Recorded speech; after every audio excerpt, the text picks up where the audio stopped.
आपल्या सर्वांना एकच सांगायचं की आतापर्यंत आपण दुसऱ्यांचे झेंडे उचलले, सगळं काय केलं, पण आता आपल्या बाबासाहेब आंबेडकरांचा निळा झेंडा विधान भवनात फडकवायचा आहे. त्यासाठी तुमच्या सगळ्यांची ताकद पाहिजे आणि ही ताकद म्हणजे फडकणारच.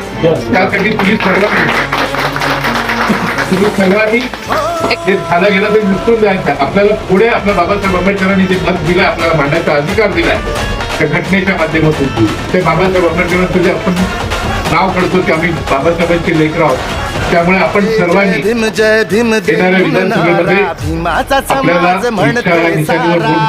आपल्याला वोट दाबून आपण सर्वांनी बाबासाहेबांचं जे स्वप्न आहे, माझं सर्वांनी कार्यकर्ता झाला पाहिजे, तर आपण सर्वांनी दाखवून द्यायचं आहे की आमची ताकद चेंबूर मतदारसंघामध्ये रिपब्लिकन जनतेची जी ताकद आहे ती काय ताकद आहे आपण या सत्ताधारीकडनं सगळ्यांना दाखवून द्यायचं आहे. त्यासाठी आपण सर्वांनी दीड दिवस रात्र मेहनत केली.